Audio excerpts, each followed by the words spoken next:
Assalamualaikum warahmatullahi wabarakatuh. Hari ini kita sambung bab 9 kimia industri. Kita terus ke subtopik 9.2 kaca dan seramik. Kamu juga boleh rujuk buku teks muka surat 189. Assalamualaikum warahmatullahi wabarakatuh. Hari ini kita sambung bab 9 kimia industri, terus ke subtopik 9.2 kaca dan seramik. Kamu boleh rujuk buku teks muka surat 189. Kita mulakan dengan kaca. Kaca diperbuat daripada silika. Silika adalah sebatian yang terdapat di dalam pasir. Silika mengandungi silikon oksida. Apabila dileburkan pada suhu 1500 darjah Celsius, silika akan berubah menjadi kaca. Sekarang kita tengok jenis-jenis kaca dan contoh penggunaan kaca mengikut jenisnya lah. Okey, ada 4 jenis kaca. Yang pertama, kaca silika terlakur. Kaca silika terlakur digunakan untuk cermin kanta. Yang kedua, kaca silika terlakur juga digunakan dalam radas kaca makmal. Okey, seterusnya kita tengok jenis kaca yang kedua, dipanggil kaca borosilikat. Kaca borosilikat ni banyak digunakan dalam peralatan di dapur seperti pinggan, mangkuk, piring. Okey, seterusnya kaca borosilikat juga digunakan untuk peralatan memasak seperti periuk kaca dan juga digunakan dalam radas kaca makmal. Okey. Kemudian kita tengok kaca soda kapur. Kaca soda kapur digunakan untuk pembuatan botol, kaca mentol, bekas kaca seperti pasu dan juga kaca tingkap. Okey, seterusnya jenis kaca yang keempat ialah kaca plumbum. Kaca plumbum kita boleh kaca plumbum digunakan dalam pembuatan kanta, prisma, kristal dan juga gelas. Sekarang kita tengok jenis kaca dengan komposisi dan ciri-cirinya. Okey, yang pertama ialah kaca silika terlakur. Dia mengandungi silika. Okey. Ciri-ciri dia tahan terhadap haba dan lengai terhadap bahan kimia. Okey, kaca yang kedua ialah kaca soda kapur.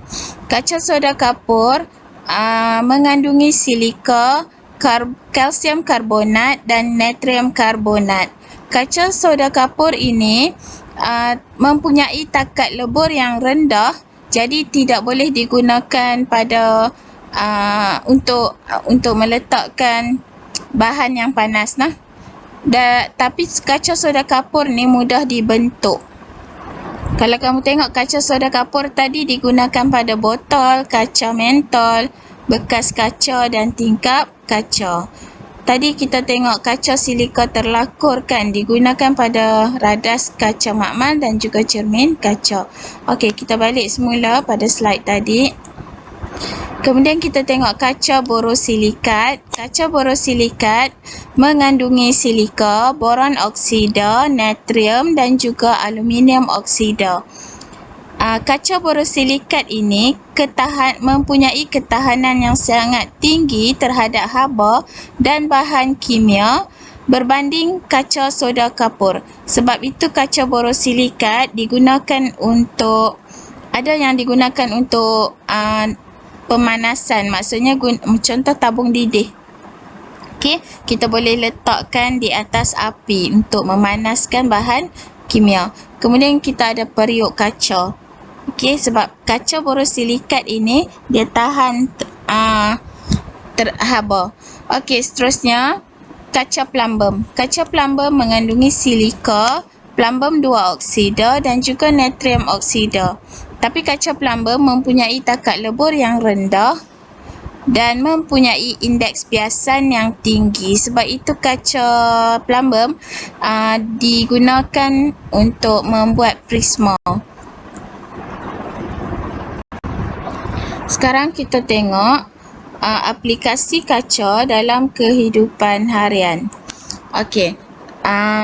Kaca borosilikat digunakan untuk membuat radas makmal seperti bikar dan kelalang kun. Kaca borosilikat ni mempunyai ciri ketahanan yang sangat tinggi terhadap kimia dan bahan kimia dan haba. Jadi kaca borosilikat ni kita boleh gunakan di atas api. Sebab tu kita nak panaskan air dalam bikar, kita boleh letakkan bikar di atas api ataupun tabung didih. Okey. Ataupun kelalang kun. Tapi tabung uji kita tak boleh direct guna dia atas api sebab tabung uji bukan daripada kaca borosilikat. Jadi dia akan pecah. Seterusnya, penutup kaca mentol. Penutup kaca mentol biasanya diperbuat daripada kaca soda kapur kerana cirinya yang tahan haba dan mudah dibentuk. Okey, kaca soda kapur juga tahan haba, tetapi kaca borosilikat lebih tahan haba. Okey, seterusnya prisma kaca. Prisma kaca ni dia mempunyai indeks biasan yang sangat tinggi. Kaca plumbum mempunyai indeks biasan yang sangat tinggi. Jadi kaca plumbum sesuai digunakan untuk membuat prisma. Prisma kaca ni adalah satu bongkah kaca yang berbentuk segitiga, digunakan untuk mengkaji penyebaran cahaya. Cahaya putih yang masuk akan diserakkan kepada 7 warna cahaya. Okey, iaitu warna pelangi nah. Seterusnya kita tengok tingkap kaca yang lut sinar membenarkan cahaya masuk ke dalam rumah. Tingkap kaca adalah contoh kaca soda kapur. Seterusnya kita tengok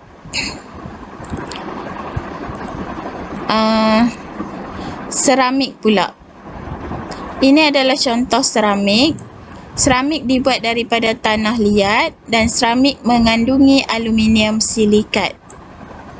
Sifat-sifat seramik ialah tahan haba, tahan tekanan tinggi, keras, rapuh, lengai terhadap bahan kimia, merupakan penebat haba, tidak berkarat dan juga merupakan penebat elektrik.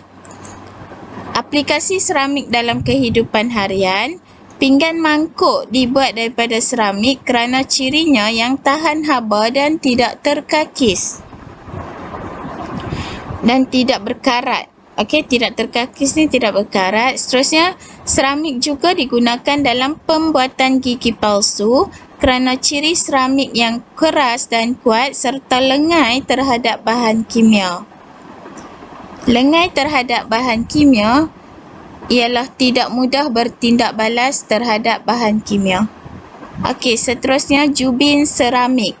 Digunakan sebagai lantai kerana cirinya yang berkilau, menjadikan lantai kelihatan bersih dan cantik. Kemudian basuh bunga seramik adalah keras dan kuat. Okey, itu saja untuk subtopik 9.2 kaca dan seramik. Assalamualaikum.